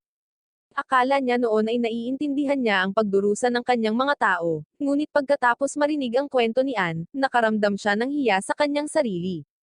Gayunpaman, ang kanyang mga mata ay nakabukas na, kaya't inialay niya ang kanyang buong proteksyon sa Crimson Scholar. Sa sandaling iyon, nagsalita si Keshi bilang isang lingkod ng liwanag na nagsasabi na ang mga aksyon ng mensahero ay hindi lamang kahihiyan sa kanya kundi sa buong simbahan. Sa pagsasalita sa ngalan ng Lakeside Convent, idineklara ni Keshi na si Maoyo ay santo. Kaya, hiniling ng Winter King sa messenger na alisin ang kanyang sarili sa bansang ito habang ang mga tao ay nagsasaya sa pabor ni Maoyo. Nakahinga ng maluwag si Yoshua, alam niyang naputol ang kanyang trabaho sa tuloy-tuloy na paghikbi ni Anne. Sa gabi, humihingi ng paumanhin si Anne para sa kanyang mga aksyon, ngunit pinuri siya ni Yoshua dahil ang kanyang pananalita lamang ay sapat na upang umatras ang hukbo. Nang maglaon, ang pangkat ay nagtitipon upang talakayin kung paano ang talumpati ni Anne ay naglagay sa kanila na magkasalungat sa gitnang mga bansa, at kahit na ang mga serf ay nagsimula ng isang hashtag na hinihingi ang kanilang kalayaan. Iminumungkahi ng isa sa mga kababaihan ng konseho na gawin ang pagsasalita ni Anne at palayain ang lahat ng mga serf. Salamat sa patatas, mayroon silang sapat na pagkain upang suportahan ang 2 beses sa kanilang kasalukuyang populasyon. Ngunit ang paggawa nito ay pagdedeklara ng digmaan sa gitnang mga bansa, na maaaring sirain sila. Gayunpaman, naniniwala sila na hindi agad aatake ang mga sentral na bansa dahil ang Winter Country ang tanging pumipigil sa mga demonyo na makapasok sa kanilang mga lupain. Nabigo si Yoshua na maunawaan kung ano ang inaasahan ng Central King na makamit mula dito, at ipinaliwanag ni Keshi na hindi lang ang bag na may kapangyarihan ang hinahabol ng Haru kundi pati na rin ang mga cheat code at ang mga pribilehiyo ng admin sa buhay. Naalala ni Anne na sinabi ni Maoyo sa kanya na ang pagtitipon ng kayamanan ay hindi kailanman magpapaunlad ng isa. Sa halip, ito ay isang libreng daloy ng pera at mga kalakal na nagdadala ng mga bansa mula sa ibaba hanggang sa itaas. Napagtanto ng konseho na ang simbahan ay nagpapahirap sa mga tao upang yumaman ang kanilang sarili, at maging si Yoshua ay nag-aalala kung paano ayusin ang sitwasyong ito. Sa sandaling iyon, pumasok si Imuto sa silid at binago ang buong mood sa pamamagitan ng pagdadala sa kanila ng mga pagkain. Samantala, nalaman ni Sena na idineklara ng Lakeside Convent ang sarili na malaya mula sa gitnang mga bansa at bumuo ng sarili nitong simbahan, na tinatawag na Church of the True Light Spirit. Nagsimulang tumawa si Senan dahil alam niyang hinding-hindi gagawa ng ganoong katapang na bagay ang tunay na Maoyo, at naniniwala siyang si Yoshua lang ang may kakayahang makabuo ng ganoong matapang na ideya. Pagkatapos, nakatanggap siya ng nakaprint na liham tungkol sa pagpapalaya ng mga serf at nagulat siya dahil ngayon lang siya nakakita ng mga sulat kamay na liham. Naalala niya na sinabi sa kanya ni Maoyo na siya ay gumagawa ng isang bagay na papalit sa sandata, at napagtanto na ang kanyang plano ay sa wakas ay gumagalaw. Nang maglaon, nalaman ni Sena na ang 3 miyembro ng konseho ay sumusuporta sa mga Central Nations upang suportahan ang Timog, at ang natitira ay mananatiling neutral. Dahil ang mga sentral na bansa ay nagtataas ng mga presyo ng kanilang mga kalakal, hiniling sa kanya ng konsehal ni Sena na ibenta ang mga bagay na ito, ngunit hiniling niya sa kanya na bumili ng mas maraming bagay hanggat maaari nang hindi nagtataas ng hinala. Hindi niya planong ibenta ang mga kalakal, sa halip ay manipulahin ang merkado at kontrolin ang pera. Samantala, ibinunyag ng Winter King na kakaunti lang ang mga serf na sumapi sa kanilang bansa, kaya nagmungkahi ang Count Council Lady na lumikha ng isang kanta upang pukawin ang mga tao laban sa simbahan. Sinabi niya na siya ay mula sa Bard Country, nakilala sa mga kanta at anthem nito. Ngunit nag-aalala si Anne na magsisimula ang simbahan ng kanseladong kalakaran sa sinumang pumanig sa Winter Country. Pinapayuhan niya na huwag sundin ang planong ito dahil karamihan sa mga tagasunod ng simbahan ay naglilingkod lamang sa banayad na espiritu, at ang pagsali sa kanila ay magdadala lamang sa kanila ng higit pang pagdurusa. Sa halip, pinayuhan niya silang pagsamasamahin ang mga tao sa pamamagitan ng pagsasabi sa kanila ng totoo, na nagpapaliwanag kung paano napakababa ng mga buwis dito, at automatikong mahikayat ang mga tao patungo sa timog. Samantala, naging pinakamalaking manlalaro ng Wall Street si Senan, binibili ang lahat ng stock at gumawa ng ilang sulat kamay na kasunduan sa pagbili. Ipinaliwanag niya na maaari niyang bayaran ang mga magsasaka ng maaga para sa ani sa susunod na panahon, na nangangahulugan ng pagbebenta ng isang bagay na wala sila. Umaasa siya sa katotohanang tataas ang presyo ng trigo dahil sa masamang ani, ngunit dahil nabayaran na niya ito, maaari niyang ibenta muli ang trigo sa mas mataas na presyo. Naniniwala siya na malamang na magkakaroon ng digmaan sa pagitan ng gitna at timog na mga bansa, ngunit kahit na hindi mangyari ang digmaan, maaari pa rin niyang manapalyahin ang pagkain dahil magkakaroon siya ng malaking stock ng trigo. Wala siyang pakialam kung tumaas man ang mga bilihin or hindi, dahil ang tunay niyang plano ay para lang mag-alala ang mga sentral na bansa tungkol dito. Gusto niyang yumaman gamit ang globo ng sentral na pamahalaan at nagpasya na siyang ilipat ang alyansa HQ sa Lake Country, na mas malapit sa Lakeside Convent. Samantala, sa Gate City, pinag-uusapan ng Easter General at Cloud Dragon ang lumiliit na supply ng asin dahil sa pagkawala nila sa Aurora Island. Sa sandaling iyon, ang Dragon Princess ay sumali sa general at sinabi sa kanya ang tungkol sa mga demonyong Asher, na mas mataas na lahi at nagsilbi ng higit pang mga demonyong hari kaysa sa iba. Sinabi niya na ang Ashers ang pinakamalaking kaaway ng mga tao sa ngayon, at lihim silang nakikipag-ugnayan sa mga tao ng Gate City. Bumalik sa Central City, nalaman ng alyansa na ang presyo ng trigo ay mabilis na tumataas, gaya ng kanilang hinulaan, at plano ni Sena na ipamahagi ang mga kasunduang isinulat niya. Dahil suportado ng 3 miyembro ng konseho ang simbahan, nagpasya siyang panatilihin sila sa dilim ng hindi bababa sa 2 linggo sa pamamagitan ng paggamit ng itim na kamay. Nang maglaon, nagpadala siya ng liham sa Winter King upang ipaalam sa kanya ang sitwasyon ng trigo, at kahit na ang mga maharlika ay nag-iipon ng pera, hindi sila makakabili ng trigo sa malapit na hinaharap.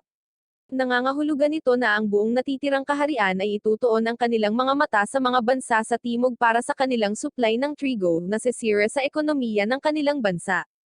Ito ang pinakamalaking problemang kanilang kinaharap, kaya pinayuhan ng ministro ng pananalapi ang hari na maglagay ng buwis sa bawat kariton na nagdadala ng trigo at patatas sa labas ng kanilang bansa.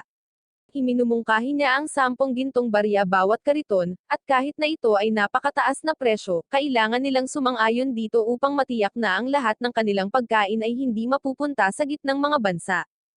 Sa gabi, hinihintay ni Senan ang mga katimugang lupain upang kumilos nang mapansin niya ang Dragon Princess na naghihintay sa labas ng kanyang tirahan.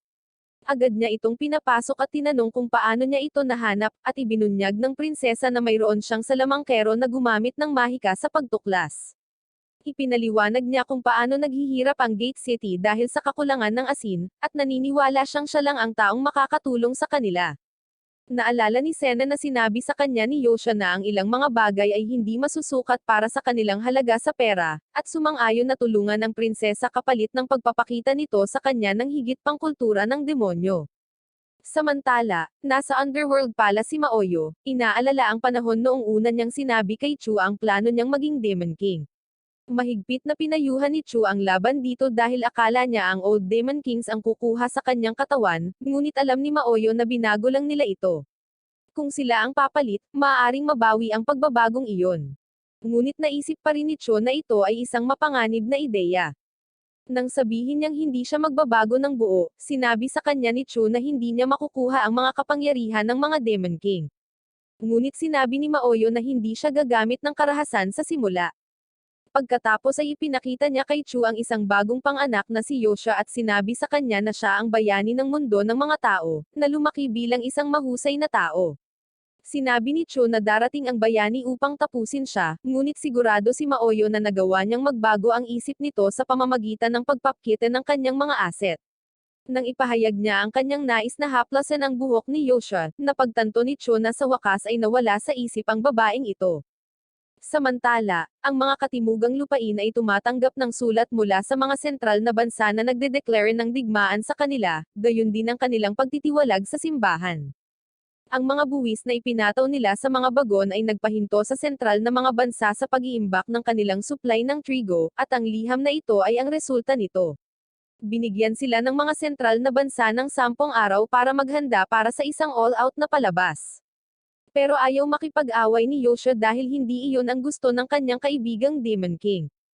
Naalala niya ang pangarap na ipinakita nito sa kanya noong una silang nagkita at ayaw niyang may masawi, kaya tinanong niya ang Winter King kung maaari niyang ipagpaliban ang digmaan ng walang casualty.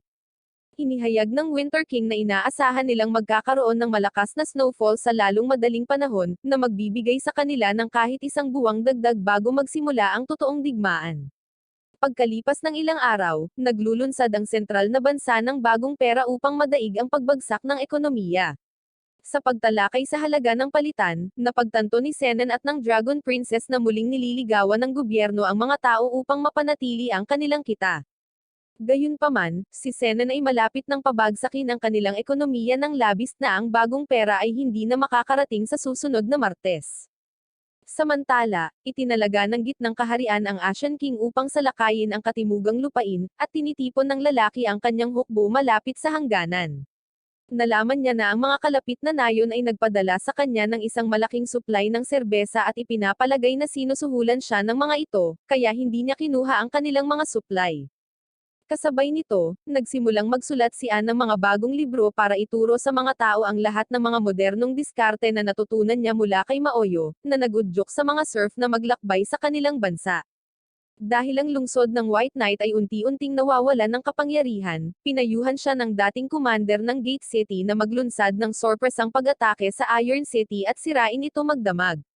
Samantala, tinatalakay ng Winter King ang paparating na digmaan, at binanggit ni Keshi na ang mga sentral na kaharian ay may isang buong hukbo na sapat na malaki upang gawin itong isang medieval battle royale. Habang pinag-uusapan nila kung paano mabawasan ang mga nasawi, nalaman nila na isang puwersa ng 1,000 demonyo ang nagmamarcha patungo sa kanilang lupain. Pananatiling tapat sa layunin ng kanyang Demon King Maoyo, kinukumbinsi ni Yosha ang hari na iwasan ang mga casualty, kahit nasa hukbo ng demonyo, at hayaan siyang pangasiwaan ang mga bagay ng mapayapa. Nakilala ni Senan ang ministro ng pananalapi ng Winter King, na alam na niya ang matagal na niyang plano sa pamamagitan ng pagbili ng lahat ng mga stock ng trigo ng maaga. Alam din ni Senan na ang ministro ang nagpayo sa pagbubuwis ng mga bagon, kaya pareho silang may respeto sa pagitan nila. Dumating si Sena na may dalang ilang kahilingan, at ang una ay ang pagtaas ng buwis sa mga bagon na binili ng Merchant Alliance. Pangalawa, sinabi niyang gusto niyang popahan ang isang bahagi ng Aurora Island, ngunit hindi sinabi sa ministro na gusto niyang gamitin ang lupaing iyon para magpadala ng asin sa kaharian ng demonyo. Para sa kanyang ikatlong kahilingan, hinihingi niya ang kanilang pahintulot na magtatag ng Alliance Bank sa loob ng mga kabisera ng tatlong bansa na bumubuo sa Katimugang Kaharian. Panghuli, sinabi niyang handa siyang bilhin ang buong stock ng patatas ng South.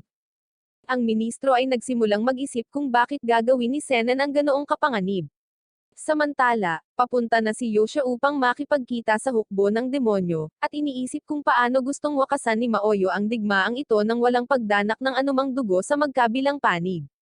Iniisip ang lahat ng kanyang mga kaibigan at kaalyado sa magkabilang panig ng mundo, gusto niyang wakasan ang hidwaan na ito upang makita nila na ang mundo ay isang magandang lugar sa magkabilang panig. Pag-abot sa kanilang mga puwersa, napansin niyang lahat sila ay mga asher na demonyo na nilagyan ng malayuang gamit sa paglalakbay at mga probisyon. Nang magpasya siyang kunin ang mga probisyong ito upang ihinto ang kanilang pagsulong, ang pang-apat na miyembro ng kanyang lumang partido, si Una, ay nag-teleport sa likuran niya. Sa kabilang banda, sa wakas ay lumabas si Maoyo sa pinto, na naglalabas ng masamang pulang aura na sumisigaw ng huling lakas ng boss. Napagtanto ni Cho na may nangyari na kakaiba, at sinimulan siyang labanan dahil nangako siyang tatapusin siya kapag nawalan siya ng kontrol sa kanyang katawan.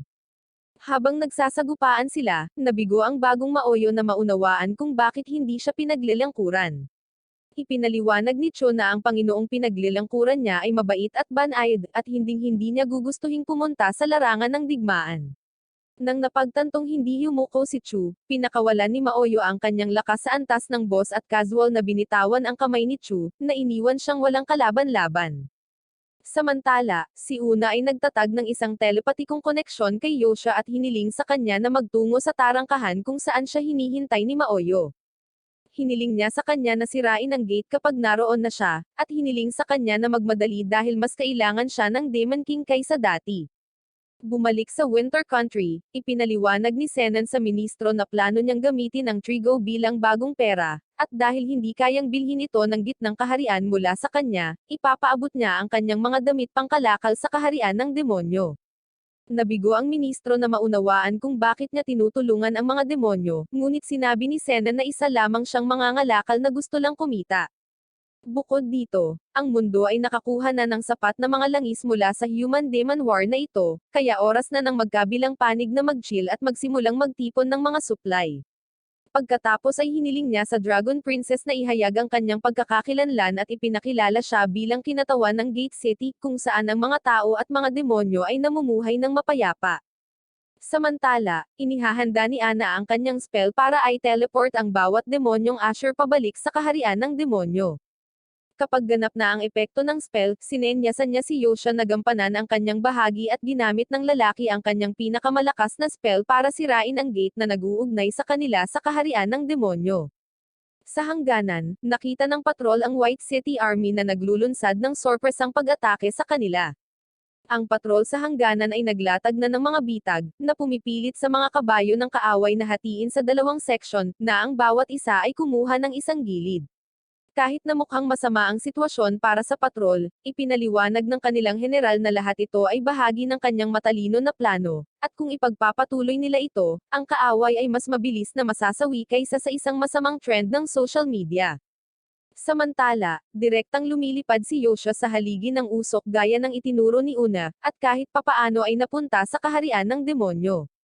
Ipinaliwanag niya na ang kaharian ng demonyo ay talagang hindi isang hiwalay na mundo, ngunit namamalagi ito ng direkta sa ilalim ng kanila. Ipinaliwanag niya na si Maoyo ay unti-unting nawawalan ng kontrol sa kanyang katawan at nagiging hari ng kasamaan, kaya kailangang sumugod si Yoshia sa mas mababang antas at pigilan siya bago maging huli ang lahat. Doon, sinusubukan pa rin ni Chi na ibalik si Maoyo sa kanyang katinoan, ngunit nang mapagtanto niyang malapit na siyang matapos nagkulong siya sa likod ng isang pinto. Sa kabilang banda, hiniling ni Keshi sa general na patuloy na magbigay ng mas maraming pagkain at kumpay ng kabayo sa mga sentral na puwersang sumasakop sa kalapit na lupain. Ipinaliwanag niya na ang lahat ng kanilang ipinadala sa kanilang paraan ay kahit papaano ay may bahid para magkasakit sila, at habang naniniwala sila na ito ay pera ng proteksyon mula sa mga lokal, ito ay talagang diskarte ng Timog na gawing mahina ang mga kalaban bago pa man magsimula ang digmaan. Sa loob ng lungsod, nalaman ng general na ang mga puwersa ng kaaway ay dumanas ng matinding pinsala mula sa patrol sa hangganan, at habang karamihan sa kanila ay dinalang bilanggo, ang ilan sa kanila, kabilang ang kanilang general, ay nagtatago sa loob ng lungsod. Hiniling niya sa kanyang mga tauhan na gamutin ang mga sugatan, at magpadala ng patrol para sa mga tumakas bago sila magdulot ng anumang pinsala. Samantala, sa wakas ay nagpakita si Yoshua sa kastilyo ngunit nakita niya ang kanyang kaibigang Demon King na kumikilos na parang ito ang oras ng kabuwanan niya. Sa gabi, nakita ng Winter King na natutulog si Una sa kanyang trono, at ginaisang siya para itanong kung ano ang ginagawa niya rito. Ipinaliwanag ni Una na umalis na si Yoshua patungo sa kaharian ng demonyo, at mayroon siyang mensahe mula kay Maoyo na maaaring makatulong sa kanila ngayon or hindi. Hiniling ni Maoyo sa kanila na gamutin ang may bulutong, ngunit ang mayordomo ay naninindigan na ang bulutong ay 300 taon nang walang lunas at ang mga tao ay sumunog sa mga bahay kung saan mayroong mga naturang pasyente. Gayunpaman, iniwanan ni Maoyo si Una ng isang tala na nagdedetalye ng lahat ng kailangan nilang malaman upang makagawa ng lunas na bubuo ng permanenteng kaligtasan sa sakit na ito. Ang lunas na ito ay napakalaking bagay para sa mga tao na maaari nitong tapusin ang lahat ng patuloy na digmaan. Kaya't nang sabihin sa kanila ni Una na si Maoyo ay talagang isang demonyo, naisip ng mayordomo na gusto ni Maoyo ng tulay sa agwat sa pagitan ng dalawang species upang makamit ang tunay na kapayapaan. Nakita na ng ministro ng pananalapi na ang mga demonyo ay katulad nila, na may kakayahang makipag-usap at makipag-ayos, kaya't hiniling niya sa Winter King na isaalang-alang ang pakikipagnegosasyon ng kapayapaan sa mga demonyo. Samantala, habang nag-iimprenta si Naan at Imuto ng mga liham ayon sa tagubilin ni Maoyo, nahanap sila ng general ng kaaway, na nagtago sa lungsod, at ipinapalagay na si Ann ay ang Crimson Scholar.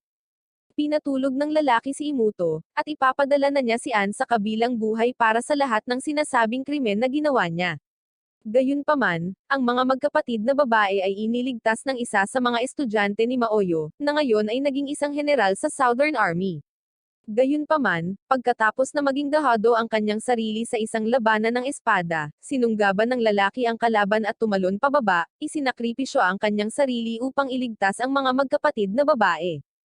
Sina Imuto at Ann ay tumakbo pababa upang suriin ang mga ito, at habang ang kaaway na general ay bumagsak sa kanyang kasawian, ang kanilang kaalyado ay nakaligtas sa pagkahulog sa pamamagitan ng pagdidikit ng kanyang espada sa mga tanikala. Sa kaharian ng demonyo, sinubukan ni Yoshua na alisin si Maoyo mula rito, sa pamamagitan ng pagpapaalala sa kanya ng lahat ng pagkakataong halos sila ay nag-Netflix at chill, at nakakagulat, talagang gumagana ito. Matapos magsamang muli ang dalawang lovebird, ginamit ni Yoshua ang kanyang hero powers para muling ikabit ang braso ni Chu at pigilan ang pagdurugo.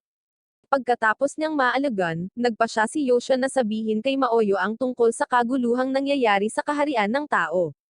Samantala, tinatalakay ng mga sundalo ng Central Army ang kakulangan ng pagkain sa kanilang mga kampo. Nalaman nila na ang mga maharlika ay nakakolekta ng maraming pera dahil mas madaling dalhin ito, ngunit ang lahat ng pera na iyon ay walang silbi kung hindi sila makapaglagay ng pagkain sa mesa. Kaya naman nilalabanan nila ang Timog, na mayroong tambak-tambak na pagkain, ngunit hindi man lang sila makaatake ngayon dahil nagkasakit ang lahat ng kanilang mga kabayo. Higit pa riyan, ang labanan ay ipinagpaliban dahil ang mga sentral na hari ay hindi makapagpasya kung sino ang magiging susunod na pinuno ng Timog kapag natapos na ang labanan. Natural na naiinis ang mga sundalo sa paglalaro ng pawn sa larong ito, ngunit dumating na ang High Priest sa HQ para lutasin ang usaping ito. Di nagtagal, isang grupo ng mga rebeldeng sundalo ang naglunsad ng isang pag-atake sa kanilang sarili, kaya nagpa siya si Keshi na tanggapin ang mga bagay sa kanyang sariling mga kamay. Ayaw niyang bigyan sila ng dahilan ng maliit na rebeldeng grupong ito para sa isang malawakang digmaan, kaya inihahanda niya ang kanyang nangungunang 200 sundalo para pigilan ang pag-ataking ito. Nag-deploy si Keshi at ang kanyang mga tauhan ng diskarteng hit and run para pukawin ang kaguluhan, ngunit nang mag-utos ang commander ng kaaway na habulin sila, nahati sila sa mas maliliit na fraction para malito sila. Pagkatapos muling pagsamasamahin, hiniling ni Keshi sa kanyang mga tauhan na huwag tapusin ang alinman sa mga puwersa ng kaaway dahil sila rin ang mga tagapaglingkod ng liwanag na naligaw ng landas ng sentral na hari. Sa sandaling iyon, nagsisimula ng mag-snow na nangangahulugan na maaari nilang maantala ang kanilang digmaan para sa isa pang 2 linggo. Samantala, ipinahayag na ang High Priest sa gitnang simbahan ay pumanig sa mga demonyong Asher upang pabagsakin ang Winter King, at bilang kapalit, hahayaan nilang makuha nila ang kanyang mga lupain. Ang Asher King ay patuloy na gaganap bilang kaaway ng simbahan na magpapahintulot sa kanila na mamuno sa kaharian ng tao sa pangalan ng banal na espiritu.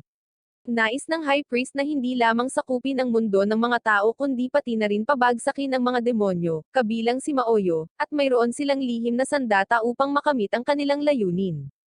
Lumalabas, inatasan ni Maoyo ang isang tao sa lungsod na gumawa ng mga ripple, ngunit nakuha ng mga sentral na puwersa ang lalaking iyon bago niya maihatid ang ipinangakong produkto. Ngayon, plano nilang gawing mass produce ang mga ripple na ito at paikutin ang tide ng digmaang ito. Samantala, humakbang si Maoyo sa harap ng kanyang mga tauhan pagkatapos ng mahabang panahon, at ang arena ay parang isang K-pop concert sa buong kaganapan. Pagkatapos ay tinawag ni Maoyo ang kanyang tapat na tagapaglingkod na si Yosha aka ang Black Knight sa entablado, ngunit ito ay malinaw na ang karamihan ay hindi gusto ang estranghero na ito. Nang hilingin sa kanya ni Cho na gawin ang isang bagay, ang lalaki ay dumiretso sa pagpuksa sa isang buong bundok, na naging sanhi ng pagkatuwa ng mga tao. Pagkatapos ay tinawag ni Maoyo ang lahat ng mas malalaking kinatawan ng lahi sa isang agarang pagpupulong, at ang mga tauhan nila ay nagsimulang magsaya, na iniisip na plano niyang maglunsad ng isang pag-atake sa kaharian ng tao. Sinusubukan niyang ipaunawa sa kanila ang kanyang tunay na intensyon, ngunit walang nakakarinig sa kanya sa ingay, na nagpapaunawa sa kanya na kailangan niyang gumawa ng mas maraming trabaho. Gayunpaman, ipinangako ni Yosha na mananatili sa tabi niya hanggang sa huli, na lubos na ikinagaan ang loob niya. Nang maglaon, sinabi ni Ann kay Maoyo na ang lahat ng kanilang supply ng patatas ay binili ng alyansa, kaya sa sandaling matikman ito ng mga sentral na kaharian para sa kanilang sarili, malalaman nilang hindi ito bunga ng demonyo at tatayo kasama ng mga kaharian sa timog. Ibinunyag din niya na may pagkakataon si Sena na humingi ng pahintulot sa Winter King na makipagkalakalan sa mga demonyo, at hindi eksaktong tinatanggihan ng Winter King ang ideya dahil gusto niyang matuto patungkol sa mga demonyo. Nang maglaon, naabutan ni Maoyo si Keshi, na nagsiwalat na ginawa niya si Yosha bilang isang nararapat na kabalyero. Nangangahulugan ito na nakatali siya sa kanya hanggang kasawian, at masama ang pakiramdam niyang gawin ito sa likuran ni Maoyo dahil magkaibigan sila. Gayunpaman, walang anumang isyo si Maoyo dito dahil si Yosha na ang baalang pumili kung aling species ang gusto niyang magkaroon ng sesyon sa gabi. Pinag-usapan ni na Maoyo at Chu kung paano nagsimula ang mga salita ni Ann ng isang buong paghihimagsik na nagbigay daan sa kanila na pagsamasamahin ang mga tao sa kanilang layunin. Hindi maiwasan ni Cho na maipagmalaki ang babaeng naging si Ann, at naniniwala si Maoyo na ang mga tao ay isang kamanghamanghang species. Ipinahayag niyang mahal niya ang mundong ito gaya ng sa kanya, at gagawin niya ang lahat para matiyak na ang mga tao at mga demonyo ay mabubuhay ng magkasama sa kapayapaan.